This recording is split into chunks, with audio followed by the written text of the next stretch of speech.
Di suatu desa, hiduplah seorang pria bernama Datuk Hitam. Ia memiliki dua anak bernama Intan Kemilau dan Awang Perkasa.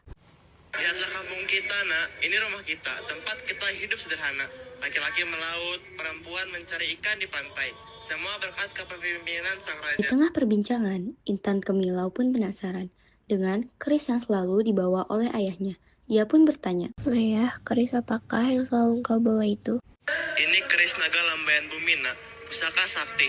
Raja sering meminta bantuan ayah untuk menumpas bajak laut yang sering merompak dan membunuh pelaut. Mendengar penjelasan sang ayah, Intan pun semakin bangga dengan ayahnya, Datuk Hitam. Hingga datanglah suatu hari, di mana utusan raja datang ke kampung seberang untuk menemui Datuk Hitam. Datuk Hitam, Raja memegang engkau. Bajak laut semakin ganas, mereka menyerang pedagang dan pasukan kerajaan.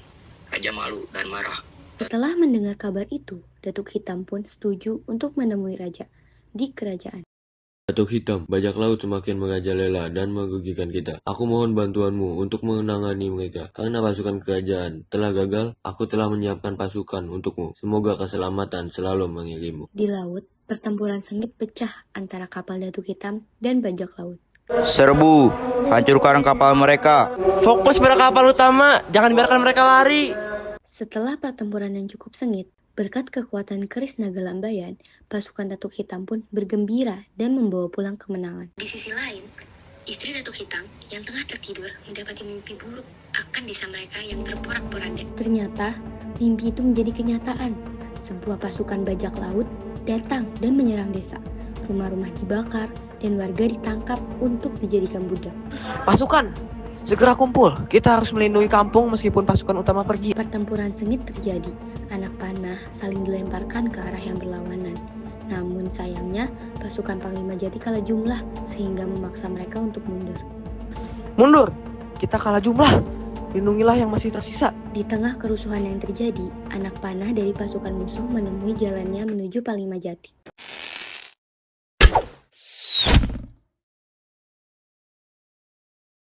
Sementara itu, ada seorang bajak laut yang mencari Datuk Hitam. Namanya ialah Datuk Lintang. Tidak menemukan Datuk Hitam membuatnya kesal, sehingga ia memutuskan untuk menculik anak lelaki satu-satunya, yaitu Awang Perkasa.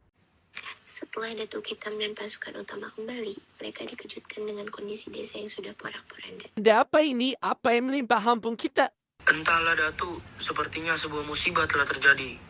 Setelah menyelidiki apa yang terjadi, Datuk Hitam dan pasukan utama pun mendatangi kediaman Panglima Jati yang sudah hancur untuk meminta kejelasan. Di sana, Panglima Jati menjelaskan semuanya, mulai dari serangan pasukan Datuk Lintang, diculiknya Awang Perkasa, hingga kondisinya saat ini. Baiklah kalau begitu, untuk sekarang beristirahatlah Panglima Jati. Saya yang akan membantu warga kampung. Hatta penculikan tersebut, Datuk Lintang memutuskan untuk mengangkat Awang Perkasa sebagai anaknya di bawah nama samaran Kelana. Ia tumbuh bersamaan dengan anak asli Datuk Lintang, yaitu Lading. Mereka tumbuh menjadi pribadi yang bertolak belakang, Kelana dengan sifat bijak dan baiknya, dan Lading dengan sifat iri dengki dan sombongnya. Akhirnya, Datuk Lintang pun memutuskan untuk mengangkat Kelana sebagai penerus kerajaan. Tibalah di suatu hari, sebuah kapal asing datang ke negeri Lintang.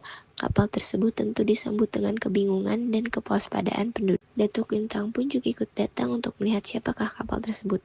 Usut punya usut, ternyata kapal tersebut adalah milik Datuk Hitam yang ingin membalaskan dendam. Ia telah membawa pasukannya untuk bertarung bersama Datuk Lintang. Hei Datuk Lintang, saya kesini untuk membalaskan dendam kami. Baik, tapi jangan bawa-bawa rakyatku. Cukup duel ini di antara kita. Sayangnya, Datuk Lintang kalah dalam duel tersebut, dan kejadian itu disaksikan oleh Kelana. Ayah. Kelana marah, dia ingin membalaskan dendam ayahnya. Namun, sebelum meninggal, Datuk Lintang meminta Kelana untuk tidak melakukan hal tersebut. Belum sempat mengerti, Kelana sudah ditarik oleh Datuk Hitam untuk dipeluk. Awang, ini ayahmu nak. Engkau diculik dulu saat masih kecil. Maafkan ayah baru bisa menemuimu sekarang. Ayah, Di tengah pertemuan tersebut, Lading menyaksikan semuanya dengan penuh amarah. Ayahnya dibunuh oleh seorang lawan, dan sekarang lawan tersebut tengah memeluk Kelana, adik yang sangat ia benci. Kelana, berani-beraninya engkau berkhianat. Aku tak sudi memiliki adik sepertimu. Pertempuran sengit pun terjadi antara Lading dan juga Kelana. Namun sayangnya, Lading tewas dalam pertempuran tersebut. Akhirnya, Kelana diangkat menjadi Raja Desa Lintang. Di bawah kepemimpinannya, Desa Lintang dan kampung seberang menjadi damai. Desa Lintang pun merubah profesi mereka, yang awalnya bajak laut menjadi pelaut, seperti desa seberang. Hingga mereka hidup berdampingan dan makmur.